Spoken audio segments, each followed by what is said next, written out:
We humans are to blame for the spread of climate change. Our high energy use, our consuming habits, and the way we live our lives has accelerated the looming catastrophe. We are already feeling the consequences as extreme weather events increase all over the world. And that is why we choose to focus on that this week on Eco Africa. Hello from Uganda. My name is Sandra Twinobdio. And a warm welcome from Nigeria as well. I am Chris Elems. Like Sandra just said, climate change is something that affects us all. Extreme weather events are leading to crop shortages and even forcing people to flee their homeland. Let's take a look back at the past few months. The catastrophic flooding that cost many lives and left many more homeless in Germany a few weeks ago. Or this year's devastating forest fires in California and southern Europe that have killed countless people and animals and destroyed the environment and entire communities. And the intense droughts in many parts of the world that are forcing animals and farmers to migrate. We begin this week in Mozambique, where not so long ago coastal areas were hit especially hard by a tropical cyclone. Storms like these are becoming more frequent there, so the mayor of the city of Beira decided to take action in order to be better prepared for similar events in the future.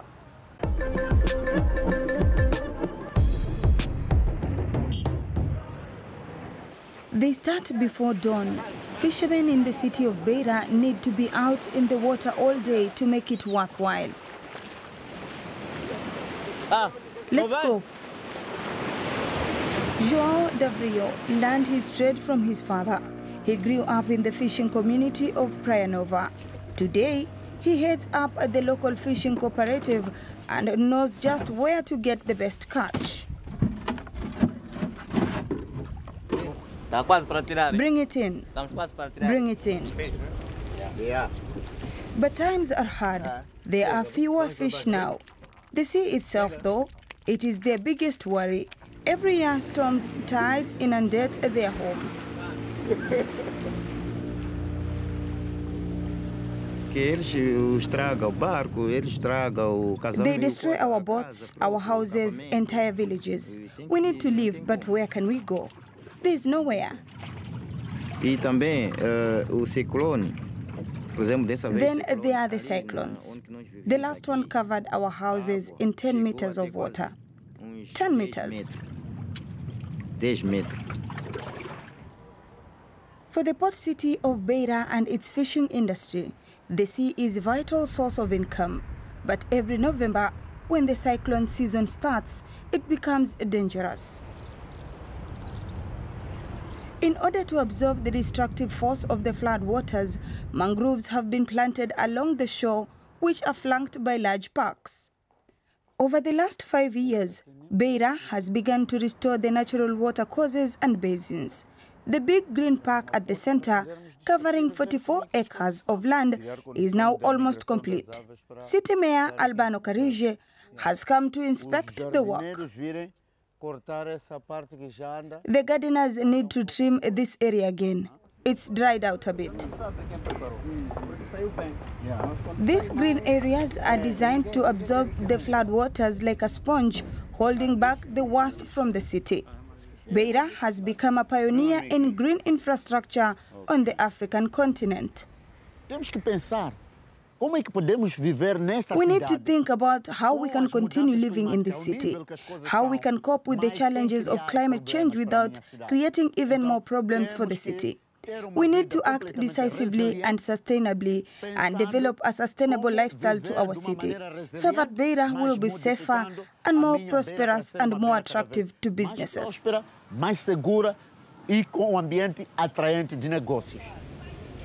But it means the fishing community has to move.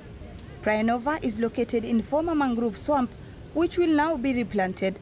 Residents are being asked to move to resettlement sites in the edge of the city, like this one in the Madrozi, far from the sea.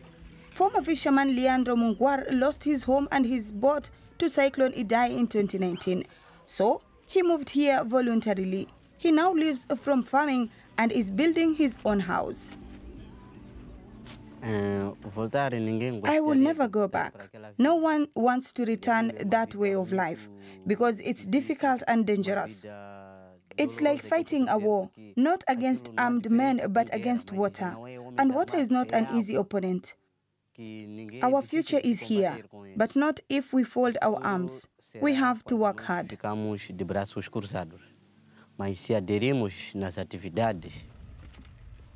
The city authorities offered him and 200 other fishermen small plots of land, each on which to farm and build a home. It's an area that's safe from flooding and suitable for growing rice. But not everyone shares Mungwar optimism. The house of his neighbor Bernardo Martello was flattened by powerful winds. Martello would rather sell fish like he used to, but that's not an option here. We can't afford to travel to the sea and buy fish to sell it here. No one could make a living that way. So we are growing rice instead, but the soil is depleted. This year we had a lot of rice, but because the rains failed, everything has withered.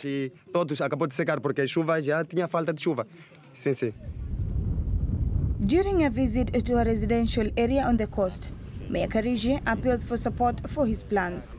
Wave breakers are to be built in the sea here. Protecting the city from future floods is his top priority, and he takes every opportunity to persuade local people of the need for change. He believes projects like the Green Park and the relocation of Praia Nova are vital for the city's future, and he's hoping local residents will support him. We need to use all our knowledge and expertise to pull this city out of the swamp. That's why we are organizing big projects and paying out money. Because we want to govern better and serve the people better.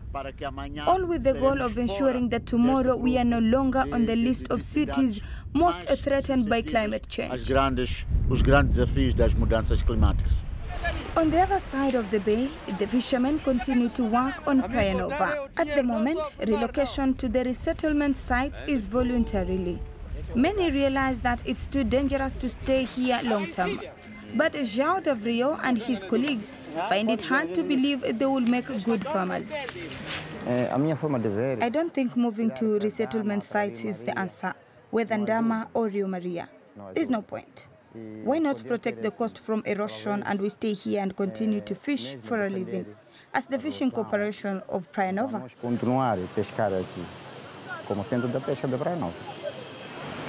Finding a safe place to live that is both close enough to the water and affordable is certainly not realistic otherwise.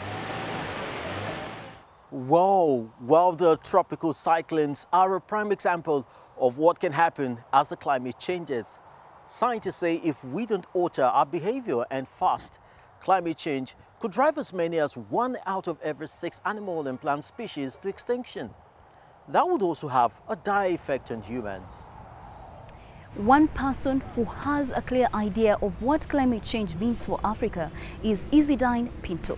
The scientist is the lead author of the latest assessment report on Intergovernmental Panel on Climate Change. We met up with him in South Africa, and his predictions are alarming.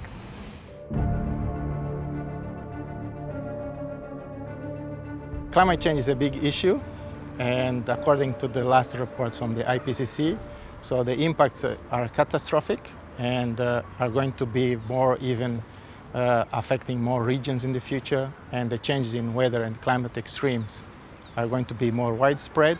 Currently, we are with temperatures above 1.09 degrees Celsius, according to the last report from the IPCC, and we are already seeing the effects of climate change and how human contribution is affecting the changes in weather and in climate extremes.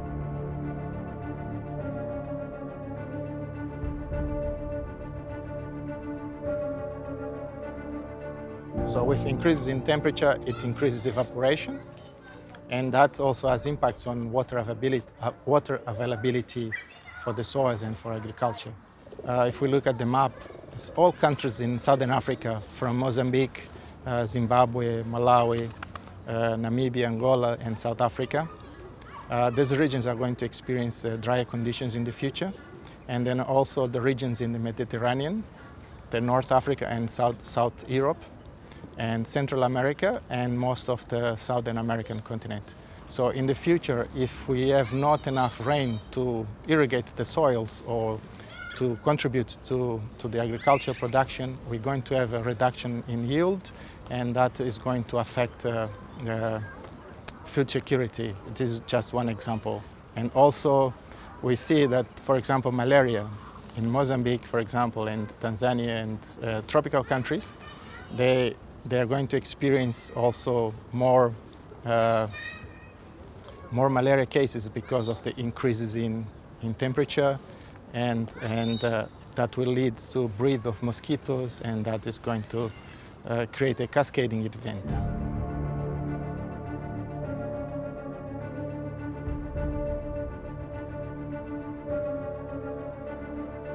Unfortunately, the scientists, or we the scientists, we speak in a jargon that is very difficult for the farmer to understand. So the message is not getting there, and if the message is getting there, the people don't know how to act on that message, or what actions to take based on that message, or that message is too complicated for the people to understand. So there is a need to break down and make the message simple and clear to be understood.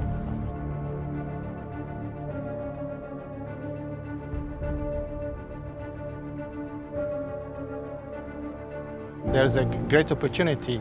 In the next few months, there will be a conference of the parties, COP26, where all the governments are going to come together to be able to negotiate targets for emission reductions. According to the IPCC report, this is a code red for humanity, that if we do not act now, then we are likely to cross some thresholds that are going to be irreversible.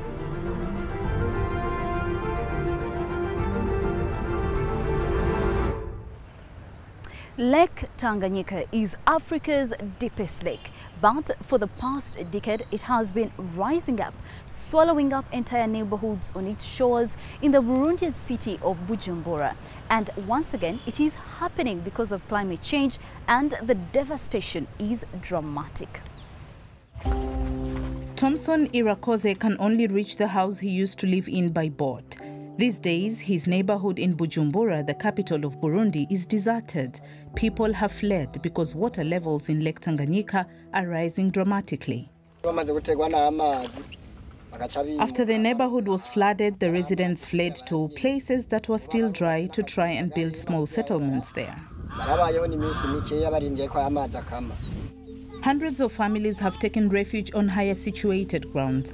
There are some 130,000 internally displaced people in Burundi. Most of them lost their homes due to natural disasters, almost half of them because of flooding. Heavy rainfall and storms are becoming increasingly frequent and lead to landslides and surging waters.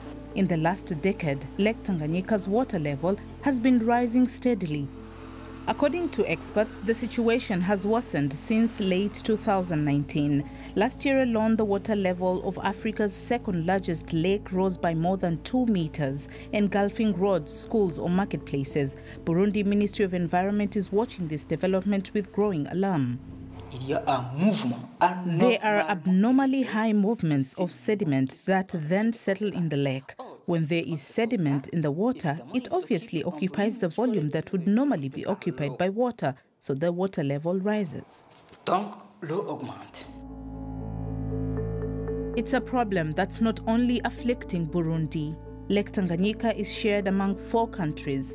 Everywhere locals are having to leave their homes because of rising waters, which also pose a further threat to many endangered species.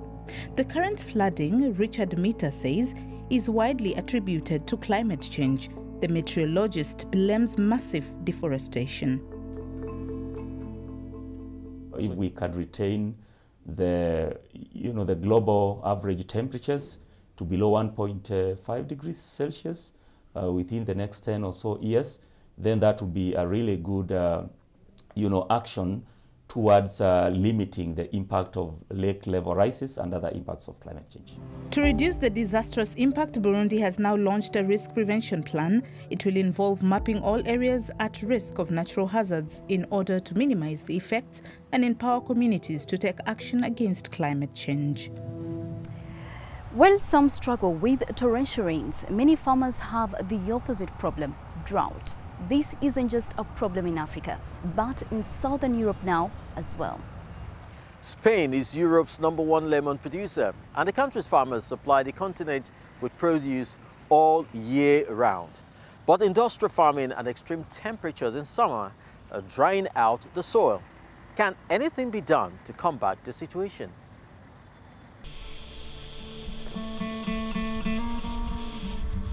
The desert is expanding in southern Spain, where Miguel Ángel Gómez works for the organic farming initiative, Al Dalal.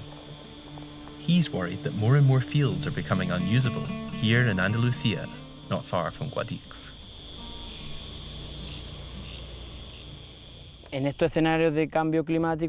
There is less and less rain because of climate change.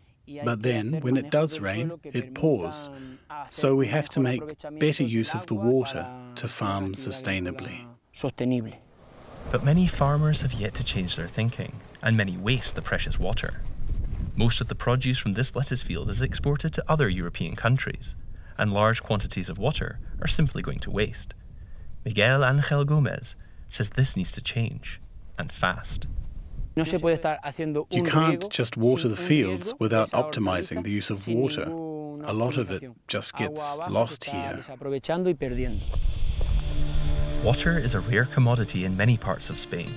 The south of the country already has semi-arid deserts, and climate change is taking its toll.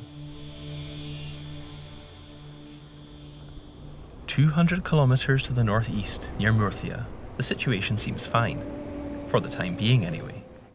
For centuries in this fertile area, farmers have been flooding their lemon plantations using small channels, as does José Esquiva. But it's dawning on him that things can't continue like this for much longer. Water shortages are jeopardizing everything. You nourish and care for your lemons all year long, and then you might end up losing your harvest. You have to put yourself in the shoes of the farmers. But who is responsible? Juan de Dios Hernández from the Regional Farmers Association thinks major industrial countries such as Germany have to do their part. He says that as long as they refuse to comply with the Paris Climate Agreement, all countries are to blame for Spain becoming hotter and drier. We all have to stop it, because it's going to affect us all. If citrus fruit producers in Spain are hit by climate change, it will also hurt Germany. If entire plantations are lost, prices will rise. But most European consumers rely on cheap goods, and few are prepared to pay higher prices for more sustainable farming methods. That's why some farmers are turning to more profitable products, such as avocados. Here in Malaga, they're rapidly replacing the traditional olive trees. This makes farmer Almudena Martín sad. Her neighbour has already felled his trees to plant avocados, even though they need much more water. The avocados are spreading further and further. They've reached an elevation of over 500 meters. But we've got a water shortage. We're not in the tropics where it rains every day. The Avocado Farmers Cooperative rejects that criticism. Its director, Enrique Colillas, even argues that Spanish avocados have less of an impact on the environment than those from other countries. CO2 emissions are much lower than when avocados are transported from Mexico to Germany. The problem is that it's still the market which determines supply, and thus farming practices in Spain, not the climate. But farmers have to urgently adapt their plantations to extreme temperatures, says Miguel Ángel Gómez. He is seeking solutions. He measures soil humidity, experiments with new forms of cultivation, and deliberately lets plants grow wild around his almond trees. The natural underbrush under the almond trees makes the soil more fertile, loosens it up, prevents erosion, and enables the water to be absorbed better. But time is running out. If Europe doesn't implement more sustainable farming practices soon to help slow down climate change, the advance of deserts in Spain could prove unstoppable. Erosion is just one consequence of increasing droughts. If they continue, the impact could be disastrous. Let's visit a place that helps us to keep water in the ground, wetlands. They remove carbon from the atmosphere, which is why it's crucial to protect them. We paid a visit to Kenya, where one organization is trying to do just that. There used to be lots of grey-crowned cranes here, but not anymore. Ondiri wetland was once home to all kinds of birds. The duck and heron populations have also declined. Wetlands bind CO2 and store rainwater. Ondiri is a key source of water for the nearby town of Kikuyu, as well as the Kenyan capital Nairobi. But Kikuyu is growing and getting ever closer to the wetland. Greenhouses and fields now reach right up to the edge of the swamp, which covers 3.3 square kilometres, the equivalent of 450 football pitches. Farmers used to harvest large amounts of grass from the wetland to feed their cattle, which meant birds had less room to build their nests. But that is no longer the case, thanks to David Wakogi and his colleagues, who make up the Friends of Ondiri Wetland Group. When we started our work here, there were so many fodder harvesters who are harvesting fodder. And at the end of the year, just after summer, they could burn this place. And this place would have the whole biodiversity destroyed. The group has 300 members. They are in the process of planting 8,000 young trees around the wetland to help prevent soil from the fields washing into the wetland when it rains, and to hinder cattle from going there to graze. David Kairu's farm is next to the wetland. He's keen to make sure that the trees here can thrive.